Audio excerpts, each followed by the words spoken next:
তো এই দেখো আমি আর বোন রেডি হয়ে বেরিয়ে পড়ছি। তো যাবো হচ্ছে দিদির বাড়িতে। তো দিদি যেহেতু অ্যানিভার্সারি, তো দিদিরা বলেছে আসতে আমাকে, ভাইকে আর বোনকে। তো আমরা বেরিয়ে পড়েছি, কারণ ভাইকে নিয়ে যাইনি কেন, কালকে তো ভাইয়ের পরীক্ষা ছিল আর ভাই একটু ঠান্ডা লেগে যায়, তো ভাইকে নিয়ে যায়নি। তো আমি বোন বেরিয়ে পড়েছি। আর সত্যি বলতে আমি বাসে ভিডিও করতে পারিনি, কারণ বাসে প্রচণ্ড ভিড় ছিল, ঠিক আছে। তার জন্য যখন বাসটা ফাঁকা হয় তখন আমি ভিডিও করেছি। আর যেহেতু দিদি বলেছিল আমাদের নিতে আসবে, তো দিদি আমাদের নিতে এসছে শিলিগুড়ির থেকে। আর সত্যি বলতে আমি চুলটা বেঁধেছিলাম, চুলটা সাইডটা খুলে গেছে। তো যাই হোক দিদি বাড়িতে চলে আসলাম, আর জিজুকে বললাম জিজু দাঁড়াও, তোমাকে আমি ক্যামেরাতে দেখাই। তো দিদি দাঁড়িয়ে পড়েছিল। তো এই দেখো এখন উঠছি, ঠিক আছে, সিঁড়িতে। তো এই যে দিদির গিফট, আর দিদির গিফটটা এখন দিদি ওপেন করছে। তো কী গিফট তোমরা দেখতেই পাবে এখনই।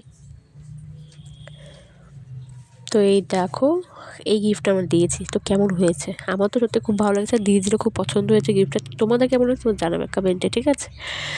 আর তো আমরা অনেক লেট করে গেছি, কারণ দিদিরা বলেছিল তাড়াতাড়ি আসতে দুপুরের দিকে। তো আমরা গেছি হচ্ছিলো বিকেল 5টার দিকে।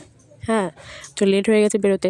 তো যাই হোক, তো দিদিরা বললো ঠিক আছে তোরা বস, কিছুক্ষণ পরে বলো কেক কাটবে, কারণ আমাদের তাড়াতাড়ি বেরিয়ে যেতে হবে, আর ঠান্ডার দিন। তো দিদিরা এখন কেক কাটছে, আর দিদি দেখো শুধু হেসেই যাচ্ছে। একটু কাছে আয়, বেশি ডিস্টেন্স হয়ে গেছে।